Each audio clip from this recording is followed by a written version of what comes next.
வணக்கம். இன்றைக்கி ஒரு முக்கியமான விஷயத்தை பார்ப்போம்.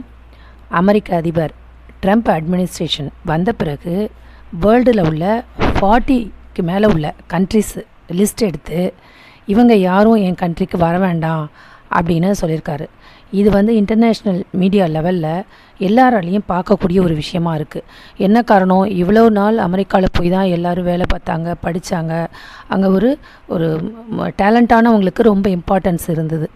அந்த வகையில் அமெரிக்கா நிறைய சான்சஸ் எல்லாருக்கும் கொடுத்துச்சு. ஆனால் இப்போ என்னென்னா 40 கண்ட்ரீஸ்க்கு மேலே லிஸ்ட்டு கொடுத்து இவங்கெல்லாம் நாங்கள் சேர்க்க மாட்டோம் அப்படின்னு சொல்லியிருக்காங்க. அதில் முக்கியமாக பாகிஸ்தான், பூட்டான்லாம் இருக்குது, ரஷ்யாவும் அதில் இருக்குது. அடுத்து அதில் இந்தியா இருக்குமா அப்படிங்கிற ஒரு கேள்வி இருக்குது. அதை பற்றி இந்த பதிவில் பார்ப்போம். அவங்க என்ன சொல்கிறாங்க அப்படின்னா, நீங்கள் யாரும் உங்கள் கண்ட்ரிலேருந்து எங்களுக்கு வேலைக்கும் வர வேண்டாம், படிக்கவும் வர வேண்டாம் அப்படின்னு சொல்கிறாங்க. யூஎஸில் என்ன நடக்குது அப்படிங்கிற விஷயத்தை பார்க்குறதுக்கு முன்னாடி சேனலை சப்ஸ்கிரைப் பண்ணிவிடுங்க, லைக் பண்ணிவிடுங்க. ட்ரம்ப் நிறைய ரூல்ஸ் போட்டிருக்காரு. அந்த 40 கண்ட்ரீஸில் ஏன் இப்படி ஒரு ரூல்ஸ் போட்டிருக்காருன்னா, அவங்களோட அமெரிக்கா கண்ட்ரியில் சட்டவிரோதமாக நிறைய பேர் குடியேற்றம் வந்திருக்காங்க. அதனால் நிறைய கண்ட்ரியில் ப்ராப்ளம்ஸ் நிறைய ஏற்படுது. ஸோ விசாவெல்லாம் நிறைய ஸ்ட்ரிக்ட் பண்ணியிருக்காங்க.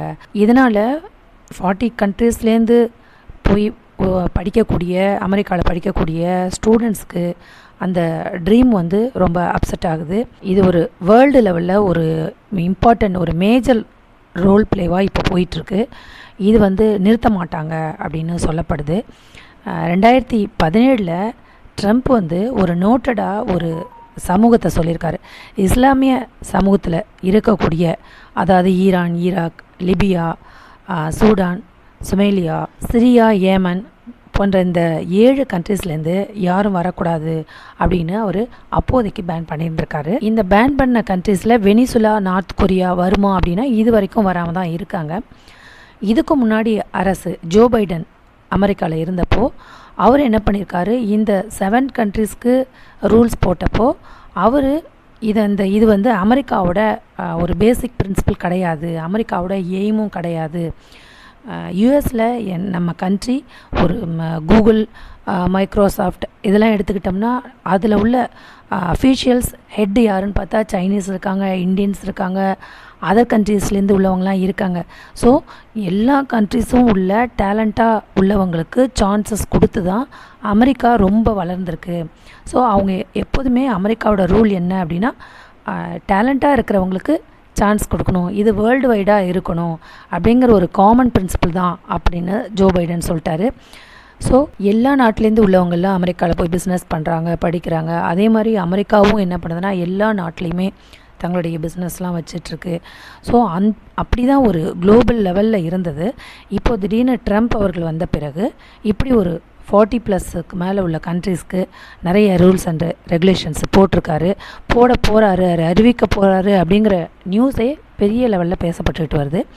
அதில் என்னென்னா 3 விஷயமாக பிரிச்சிருக்காரு. அதில் பார்த்தா ரெட் அப்படின்னு சொல்லிட்டு ஒரு லிஸ்ட்டு கொடுத்துருக்காரு. அந்த ரெட்டில் கலரில் வரக்கூடிய அந்த லிஸ்ட்டை பார்த்தோம்னா அது இவங்களுக்கெல்லாம் நாங்கள் கண்டிப்பாக அந்த கண்ட்ரீஸ்லேருந்து வந்த விசாவுக்கு வந்தவங்களுக்கு, இந்த கண்ட்ரீஸ்லேருந்து வந்தவங்களுக்கு நாங்கள் கண்டிப்பாக விசாவை கேன்சல் பண்ணுறதுக்கு பிளான் இருக்குது அப்படின்னு சொல்லியிருக்கு அமெரிக்கா. அதில் எந்தெந்த நாடு அப்படின்னு பார்த்தோம்னா ஆப்கானிஸ்தான், கியூபா, ஈரான், லிபியா, வடகொரியா, Somalia, Sudan, Syria, Venezuela, Yemen.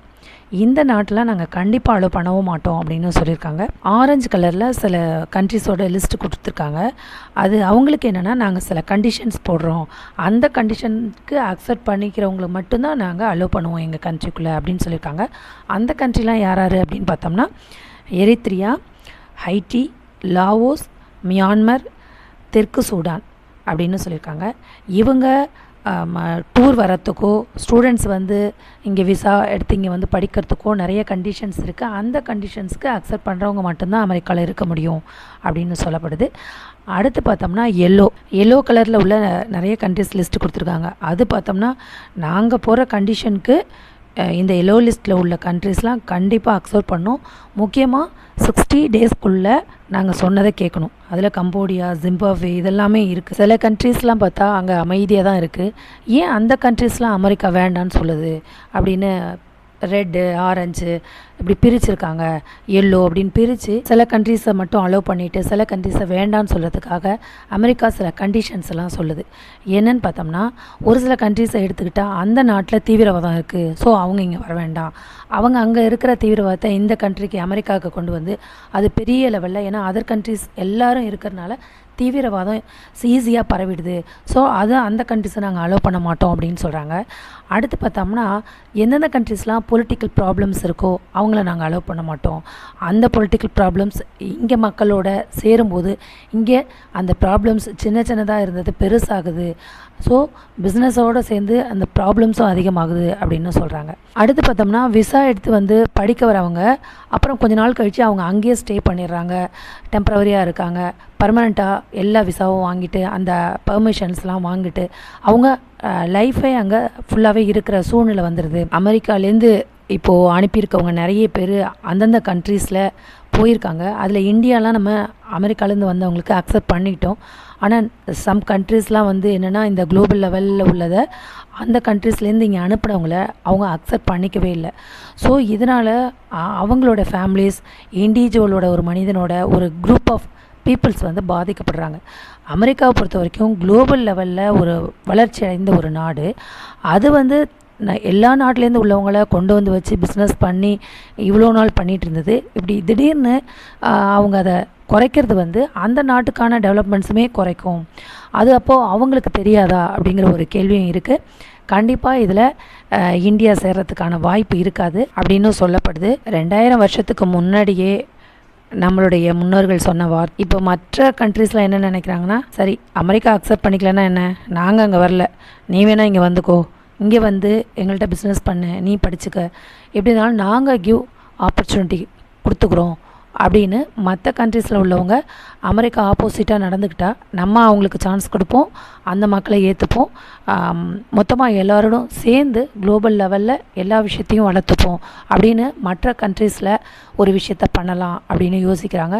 இப்படி பலவிதமான கருத்துக்கள் போயிட்டுருக்கு.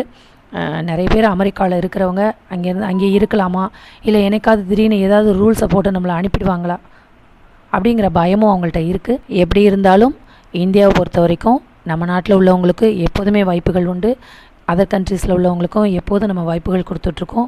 ஸோ அந்த யாதும் ஊரே யாவரும் கேளீர் அப்படிங்கிற அந்த கான்செப்டை நம்ம ஃபாலோ பண்ணிட்டு தான் இருக்கோம். ஸோ இதனால் நம்ம நாடு கண்டிப்பாக வளரும், அதில் எந்த சந்தேகமும் இல்லை. இப்படி அமெரிக்கா நிறைய டேலண்ட் ஆனவங்களை வச்சு குளோபல் லெவலில் எல்லாத்தையும் வளர்த்துட்டு இருந்த ஒரு கண்ட்ரி மற்றவங்களை அங்கேருந்து வெளியேற்றும் போது, அப்போது இவ்வளோ டேலண்ட் ஆனவங்க நம்ம டேலண்டான உள்ளவங்க வந்து நம்ம கண்ட்ரீஸ்லேயே இருக்க போகிறாங்க, அதனால் அதர் கண்ட்ரீஸ்க்கும் நம்ம வாய்ப்பு கொடுக்க போகிறோம் அப்படிங்கிறது நமக்கு இன்னும் டெவலப்மெண்ட் தானா அப்படிங்கிறத கமெண்டில் சொல்லுங்கள். நன்றி.